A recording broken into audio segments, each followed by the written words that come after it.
ఉన్నారు అధ్యక్ష. రిటైర్ అయిన తర్వాత ప్రశాంతంగా జీవితాన్ని గడపాల్సినటువంటి రిటైర్డ్ ఉద్యోగులు ఇలా రోడ్ల మీద కూర్చొని ధర్నాలు చేయాల్సినటువంటి పరిస్థితి ఏర్పడతా ఉంది అధ్యక్ష. సో దయచేసి నేను ప్రభుత్వాన్ని కోరేది ఒకటే అధ్యక్ష, మీరు రిటైర్డ్ ఉద్యోగులకు డబ్బులు ఇవ్వడానికి నిధులు లేకనా లేక మనసు లేకనా నాకైతే అర్థమైతలేదు అధ్యక్ష. ఫ్యూచర్ సిటీకి 1,00,000 కోట్లు ఉన్నాయంటారు, మూసీకి 1,00,000 కోట్లు ఉన్నాయంటారు, అందాల పోటీలకు డబ్బులు ఉన్నాయంటారు, ఫుట్బాల్ షోకులకు డబ్బులు ఉన్నాయంటారు. వాటన్నిటికీ డబ్బులు 3వ క్యాంప్ ఆఫీస్ మీరు కట్టుకుంటారు, ముఖ్యమంత్రి గారు 100 కోట్లతో క్యాంప్ ఆఫీస్ కట్టారు. సరే మీరు కట్టుకోండి, మాకు అభ్యంతరం లేదు. కానీ ఎందుకు ఈ ఉద్యోగుల పిఆర్సీ డిఏలు పెండింగ్ లో పెడతా ఉన్నారు? ఎందుకు రిటైర్డ్ ఉద్యోగుల ఉసురు పోసుకుంటున్నారు?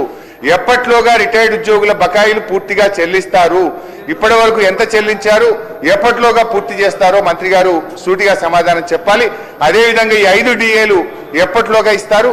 పిఆర్సీ మళ్ళీ ఎక్స్టెన్షన్ ఇస్తారా?